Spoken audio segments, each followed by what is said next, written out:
paling udah pasti nyari congklak. Sampai sekarang anak-anak tuh sebenarnya tahu lah permainan tradisional beberapa. Kalau yang kompetisi? Kalau yang kompetisi macam-macam, misalnya balap karung, Oke. terus ada yang tarik tambang, yang grup atau gobak sodor tuh juga ada. Gobak sodor tuh seru ya? Iya, galasin.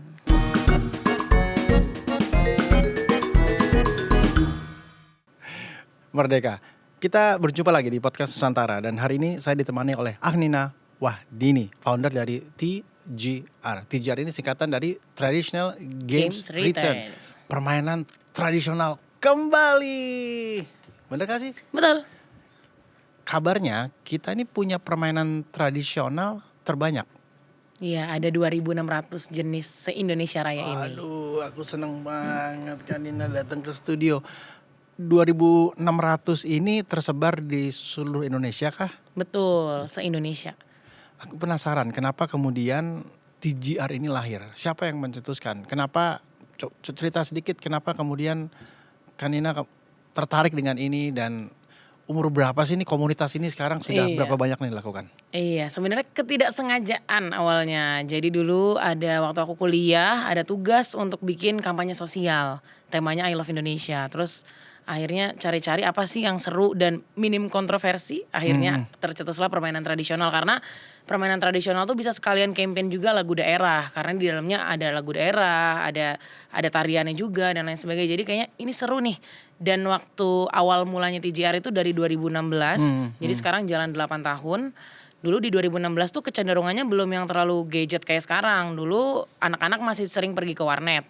Terus kita cari-cari kira-kira gimana sih, oh ternyata anak rela-rela bolos sekolah demi ngerental game gitu, ngerental atau enggak sewa komputer untuk main dan lain sebagainya. Nah ini gimana caranya mendistraksi mereka dengan cara yang menyenangkan supaya mereka tidak terasa terpaksa harus ninggalin kesenangannya ya dengan mendatangkan alternatif yaitu permainan tradisional. Akhirnya begitu singkat cerita dan dari 2016 sampai sekarang bergeraknya bersama relawan. Jadi semuanya relawan sekarang ada 200 orang lebih. Niat untuk buat itu bikinlah organisasi. Iya, awalnya campaign, jadi coba kita tes karena tugasnya kan bikin sesuatu pokoknya harus diliput media waktu itu. Ya. Nah jadi ya udah yang penting kita bikin kegiatan apa dan waktu itu kerjasama sama Ruang Publik Terpadu Ramah Anak di Jakarta, buatlah kegiatan permainan tradisional. Itu juga awal-awal ya permainan yang sederhana aja yang kayak di lapangan main bentengan, terus main lompat karet gitu. Nah ternyata tanggapan dari masyarakat setempat tuh baik banget gitu ya. Bahkan nanya kak kapan kesini lagi. Dari situ kita udah mulai memikirkan sayang kalau nggak diterusin gitu. Akhirnya ternyata teman-temannya sepakat dan ayolah kita lanjutin akhirnya jadi sampai sekarang. Dan Kanina ini kan nggak datang dari genre yang memang bermain tradisional atau sempat main juga sedikit-sedikit?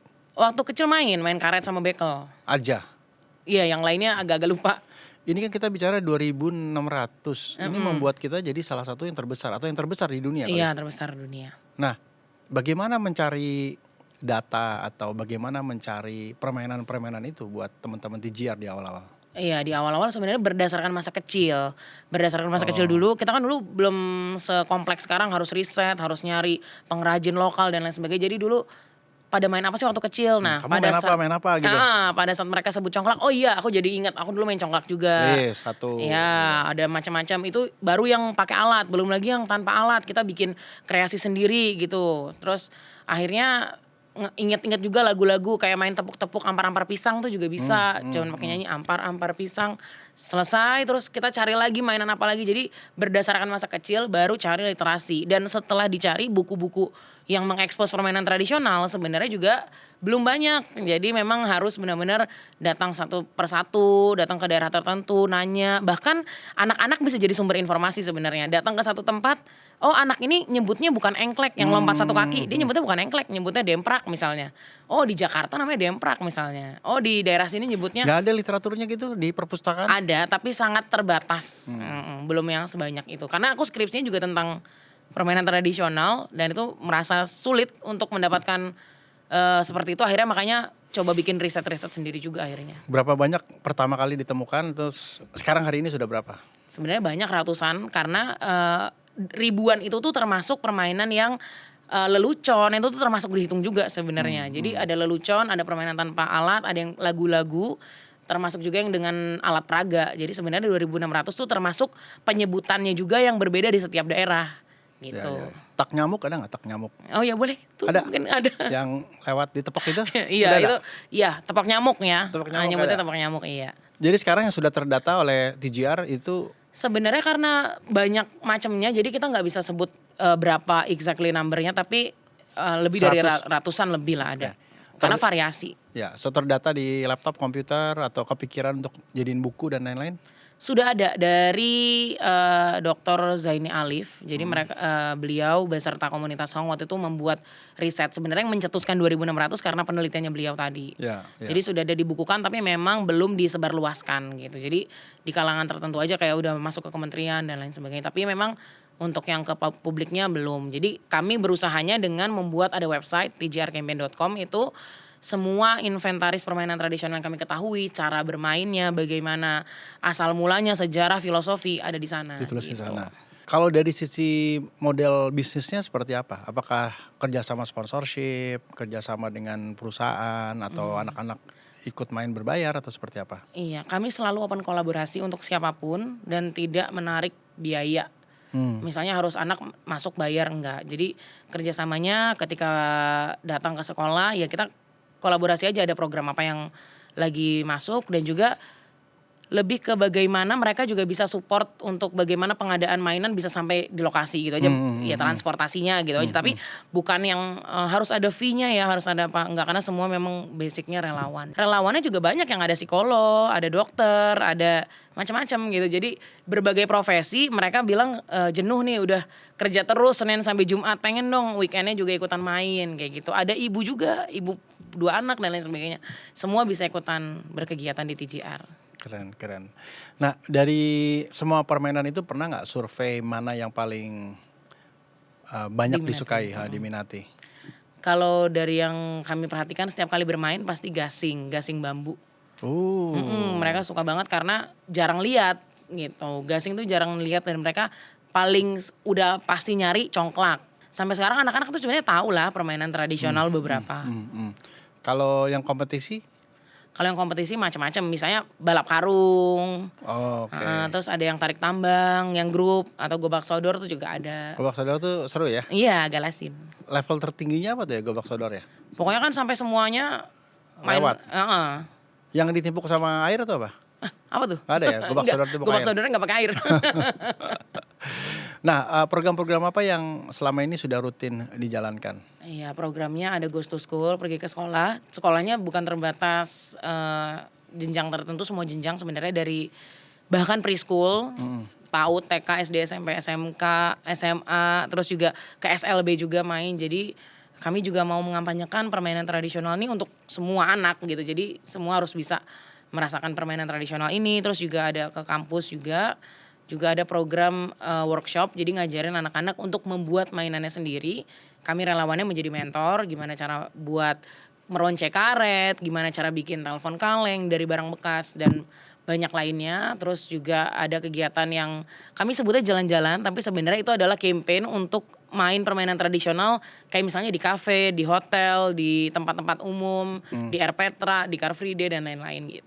Bagaimana respon ekosistem masyarakat, termasuk pelaku usaha, hotel, kafe dan lain-lain melihat dari kegiatan-kegiatan seperti ini? Sangat berasa supportnya, makanya bisa bertahan sampai sekarang juga karena support mereka gitu. Anak-anak juga merasa happy, orang tua merasa terbantu, bahkan orang tua juga bilang kayak susah banget bikin anak tuh lepas dari gadget. Sedangkan giliran diajak main kayak gini mereka dengan sendirinya lupa sama gadgetnya gitu. Jadi merasa terbantu, terus juga dari pihak hotel, kafe dan lain sebagainya merasa juga ini jadi ajang nostalgia juga karena permainan tradisional yang dikampanyekan TJR tidak hanya untuk anak-anak, bahkan kami main juga sama lansia gitu. Jadi ini jadi pemersatu segala generasi lah, semuanya bisa ikut main. Sebagai alat terapi, sebagai alat komunikasi, dan Betul. banyak sekali ya. Gini kan Nina, ada yang bilang kalau permainan itu adalah puncak dari sebuah kebudayaan gitu. Bener gak sih begitu? Kalau menurut aku kenapa bisa ada yang menyebutkan seperti itu, karena permainan tradisional sendiri ini kan terbangun dari tradisi masyarakat setempat. Kemudian diadopsi lagi dari budaya yang masuk ke daerah tersebut. Makanya banyak sekali pertukaran budaya di sana, kemudian juga dipengaruhi bahasa juga. Makanya di setiap daerah punya nama, mainannya sebenarnya sama, tapi kemudian mereka menyebutnya dengan nama yang berbeda. aturannya pun berbeda. Makanya permainan bukan olahraga. Kalau olahraga tradisional itu jelas sudah ada aturan. Menang kalah harus begini. Tapi kalau permainan tradisional sesuai kesepakatan pemainnya gitu. Jadi Oh, memang ini yang menjadi pembeda dan juga kenapa jadi puncak kebudayaan mungkin karena dalam satu permainan nih bisa ada lagu tradisionalnya, kemudian ada tarian tradisionalnya juga. Jadi masuk segala aspek kebudayaan secara sederhana masuk ke permainan tradisional gitu. apa yang biasanya menjadi titik kritis atau titik yang paling penting ketika isu budaya ini dijait dengan permainan gitu? Apa yang kemudian membuat eh, bagian dari budaya itu tidak boleh lepas dari permainan? Apakah selalu kayak tadi lagu ya, setiap permainan Mhm. mungkin harus dilakukan, ditarikan, dan apa yang kemudian menjadi penting dalam proses itu? Permainan tradisional pada akhirnya bisa menjadi identitas sebuah daerah. Oh, iya. Contoh gasing itu di setiap daerah selalu jadi identitas berbeda. Kayak di Jogja gasingnya tuh pakai gasing bambu. Tapi kemudian Ya. kita ke Lombok gasingnya lebih berat, dicampur dengan besi, dicampur dengan kayu. Bahkan di Bali dipadukan dengan tradisi yang ada. Mereka pilih kayu untuk bikin gasing, mau nebang pohonnya aja harus milih hari baik dulu.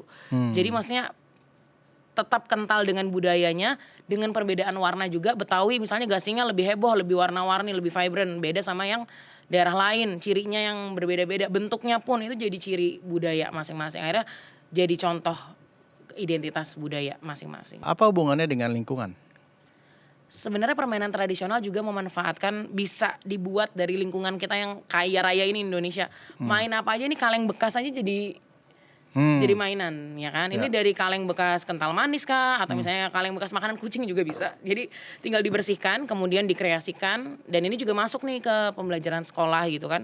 Kemudian juga misalnya dari triplek bekas bisa dibikin jadi permainan catur Jawa dan lain sebagainya. Terus bisa juga dari bambu bekas jadi peletokan pistol-pistolan gitu, kreatif banget gitu.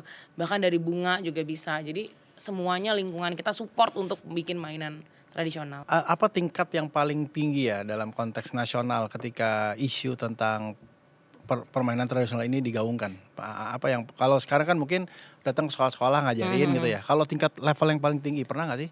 Sebenarnya yang paling beruntung sekarang itu ada Merdeka Belajar. Mereka ada Project P5, Project Penguatan Profil Pelajar Pancasila. Salah satunya adalah mengenalkan kebinekaan dari permainan tradisional. Jadi mereka harus membuat congklak. Misalnya congklaknya harus dibikin dari kardus, dari barang bekas. Nanti mereka berkreasi. Jadi senangnya tuh sudah masuk lah ke dalam kurikulum Merdeka Belajar tadi. Meskipun memang belum secara merata di semua sekolah ada. Tapi aku merasa dari awal membangun TJR 2016 sampai sekarang 2024 banyak banget udah kelihatan supportnya gitu. Bahkan dari tingkat sekolah pun ada yang dijadiin ekstrakurikuler, kemudian ada yang dijadiin masuk ke salah satu mata pelajaran olahraga. Jadi sebenarnya sudah banyak yang semakin concern dan semakin tinggi peluang permainan tradisional kembali dilestarikan.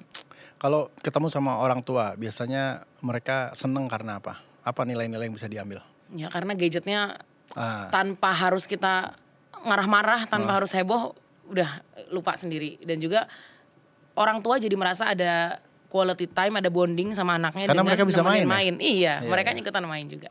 Kalau dari anak-anak? Kalau dari anak-anak mereka seneng banget nyoba macam-macam. Jadi kami selalu bawa permainannya itu lebih dari 10 macam di satu kali kegiatan. Mereka boleh coba yang mana gitu. Jadi dan disitulah value-nya sebenarnya TJR menjadi fasilitator bermain. Bukan hanya mainannya geletakan aja tapi diajarin ini mainnya gimana. Kemudian kenapa kamu harus main ini, kenapa harus sabar, kenapa harus antri. Itu semuanya ada. Akhirnya anak-anak belajar nilai-nilai sosial juga kan. Dari Hompimpa Layum Gambreng kita belajar itu artinya dari Tuhan, kembali ke Tuhan, ayo kita bermain. Sebelum main doa dulu gitu. Jadi Serius itu artinya? iya, Wah, gila keren dari banget. bahasa Sanskerta. Terus banyak sih pelajaran-pelajaran yang bisa diambil kayak contoh abis Hompimpa anak-anak jadi nggak berebut kan siapa yang mau nomor 1, siapa yang mau nomor 2. Ya udah sesuai dengan gambreng tadi gitu. Oke, apa titik pencapaian yang kalian sekarang sangat bangga sekali setelah berapa tahun nih sekarang? Dari 2016 ya? Jalan 8 tahun. 8 tahun. Apa? Tetap bersama dengan sistem kerelawanan ini semakin banyak orang tua dan anak muda yang peduli dan menjadikan relawan sebagai gaya hidup. Terus juga pada akhirnya TJR sekarang bisa memproduksi lebih banyak mainan, bisa supply kebahagiaan itu dari mana saja. Mungkin kalau nunggu kami yang datang hanya sekitar Jabodetabek, tapi permainan tradisional yang kami jual sudah dibeli di berbagai kota, kemudian dimainkan juga sama anak-anak di sana. Bahkan sudah pernah juga dijadikan souvenir, dibawa ke luar negeri dan dikenalkan. Itu kan sesuatu yang tidak terprediksi juga gitu. Akhirnya bisa masuk sekolah dan kami bisa unlock beberapa tempat yang sebelumnya nggak pernah terbayang permainan tradisional, masa masuk di kafe gitu, masuk di hotel, bisa jadi tourist attraction gitu, bisa masuk ke pelajaran juga masuk ke wisata budaya juga masuk gitu. Apa yang terjadi jika suatu saat ini menjadi sebuah keharusan untuk setiap sekolah gitu ya, bahkan setiap eh, pemerintah daerah yang kemudian menjalankan program-program pendidikan? Apa yang Amin. terjadi? Wah, anak-anak happy banget pasti ya. Pasti. Pasti happy banget dan juga gurunya juga happy karena ikutan main juga pastinya. Dan juga bisa mengajarkan lebih dalam makna-makna di setiap permainan. Contoh congklak, kenapa lubangnya 7? Karena menggambarkan 7 hari dalam 1 minggu yang harus diisi oleh kebaikan. Kita menabur kebaikan. Merinding ya. Iya, jangan lupa juga untuk menabung. Kita menabung di lumbungnya kita. Tapi kenapa kita naruh di tempat lawan, tapi kita nggak naruh di tabungannya lawan? Ya karena kayak simulasi hidup, kita kalau mau membantu jangan langsung kasih uangnya, tapi kasih pekerjaannya. Gitu. Nah ini ada kartu. Ini kartu yang diproduksi oleh TJR. Iya, TJR dan Paduka Play. Jadi ini kolaborasi saat pandemi mengobati orang tua yang pengen anaknya tetap bermain bersama. Jadi ini ceritanya lagi ada di taman, kemudian kita akan ngumpet di salah satu tempat-tempat yang tersedia di sana. Ada kotak pasir, ada halang rintang dan macam-macam. Jadi seperti memory game gitu. Nanti kita cocokkan kartu yang sama gitu. Oh. Nanti kita juga bisa nebak, Masnya ngumpet di sini nggak? Salah, berarti gantian. Jadi simulasi main petak umpet tapi di Kotak. Oke kita main. Sweet. Aku menang. Oke, jalan. Oke. Ya, kita maju dulu aja. Makan lagi. Cap. Makan lagi. Makan. Wih. Aduh, iya juga. Makan. Enak aja. Kalah nggak apa-apa, yang penting menang. Set. Oke, makan. Jadi makan tuh harus mundur ya. Iya. Jago nih ternyata nih, Kanina nih. Siap. Nggak dapet.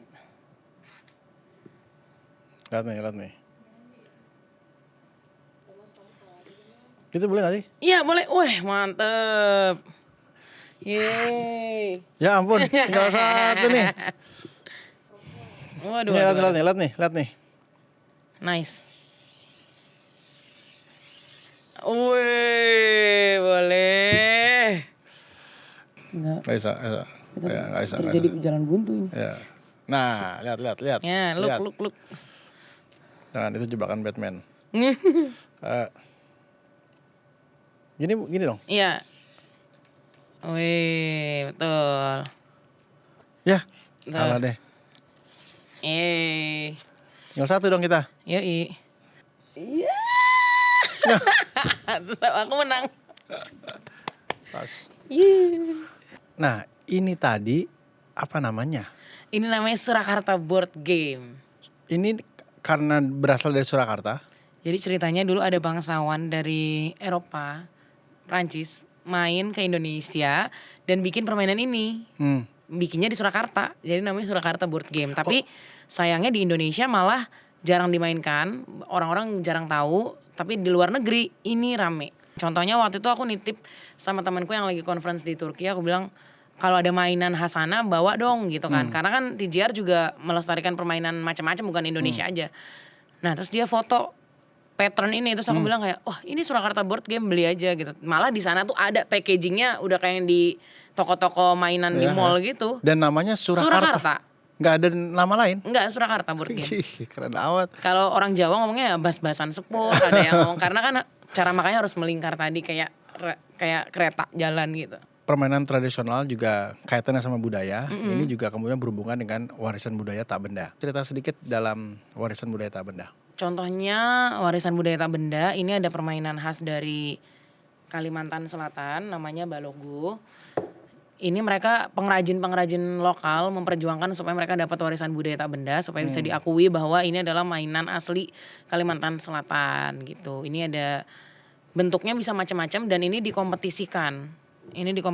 Cara bermainnya seperti bermain bowling. Jadi nanti di depannya itu akan ada pion-pion, ini namanya campa, ini namanya logo. Logo ini adalah untuk menumbangkan pion-pion yang di Pion. depan. Jadi nanti dia di lantai, biasanya orang-orang di Kalimantan Selatan tuh pakai karpet panjang gitu. Terus nanti ada kayak jarak-jaraknya, semakin jauh nanti poinnya semakin tinggi karena di daerah sana juga ini dijadikan sebagai olahraga tradisional. Ini sudah Sudah warisan. warisan budaya tak benda tahun 2017. Kita ada berapa warisan budaya tak benda dari permainan? Sepertinya banyak ya, dan ada yang masih masuk wacana untuk di Lebih dari 5 dong? Iya sepertinya ya, karena belum terlalu banyak terekspos, karena kan banyaknya kalau warisan budaya tak benda lebih banyak ke karya-karya yang lain gitu. Iya, iya, iya. Apa harapannya setelah pandemi kan tentu saja banyak sekali ya yang berubah dan kemudian orang kembali keluar gitu ya. Apa yang diharapkan oleh teman-teman dari yayasan? Harapannya semakin banyak permainan tradisional masuk warisan budaya tak benda juga. Sebenarnya sih banyak ya, congklak juga ada, patok lele juga masuk dan masih banyak. Cuman memang harus lebih banyak masyarakat, semua orang tuh harus menggaungkan isu permainan tradisional ini. Minimal ke keluarganya masing-masing dulu aja deh gitu. Kalau nggak bisa ke banyak audiens, setidaknya sama keluarganya diajakin main permainan tradisional supaya anak-anak itu mau. Jadi anak-anak itu bukan tidak mau main permainan tradisional, tapi karena mereka tidak diperkenalkan. Jadi kalau misalkan mau dibandingkan dengan gadget yang masif sekali iklannya dan lain sebagainya, permainan tradisional ini masih bergerak grassroots aja gitu, masih dari bawah gitu. Jadi harapannya pemerintah juga support dengan memasukkan ini ke kurikulum dan bisa lebih panjang lagi durasinya di sekolah. Kemudian juga dari banyak pihak setidaknya ada visual permainan tradisional. Di ruang tunggu dikasih congklak. Jadi orang daripada bosen bengong main congklak Betul, misalnya atau betul. mainan ini dan lain sebagainya. Jadi seperti itu. Iya, iya. Dan hal-hal baiknya ya banyak banget ya, coba kita sebutin. Kekompakan, kerja sama tim, Olahraga juga ya kan, olahraga, fisik. otak, fisik, kemudian Strategi kalau buat anak-anak. apalagi? Belajar sabar, emosional itu Sabar. kan. Ngantri juga banyak banget. Ya, ya. Dan tentu saja jadi tambah cinta sama Indonesia. Cinta sama Indonesia. Betul banget. Yalah, Nina Wahdini, terima kasih banyak sudah hadir bersama kita, cerita banyak, senang sekali. Kak Nina masih muda tapi visinya luar biasa dan doa saya ultimate-nya menjadi kebijakan daerah nih, supaya Amin, setiap amin, daerah mendorong sekolah-sekolah untuk melakukan ini ya, minimal satu dan tentang daerah itu juga, kan bisa aja, Iya. ya kan? Terutama pemajuan kayak gininya dari daerah masing-masing. Ya, Kak Nina terima kasih banyak. Nanti kita ngobrol banyak lagi, kita bermain lagi. Siap. Kita kalahkan yang tadi. Oke. Demikian bincang-bincang kita. Dan hari ini senang sekali kita belajar tentang permainan tradisional, tapi juga kita belajar tentang budaya bangsa kita. Dan mudah-mudahan ini menjadi cara kita untuk mencintai Indonesia. Anda bisa menyaksikan tayangan-tayangan ulang kami di podcast channel kami dengan nama Podcast Nusantara di YouTube channel. Dan juga tentu saja saksikan tayangan-tayangan inspiratif lainnya di Dai Plus. Kita punya slogan. Punya. Apa namanya? Kita bareng-bareng ya. Ya. Lupakan gadgetmu, Ayo main di luar. Podcast Nusantara, hidupkan cinta Indonesia.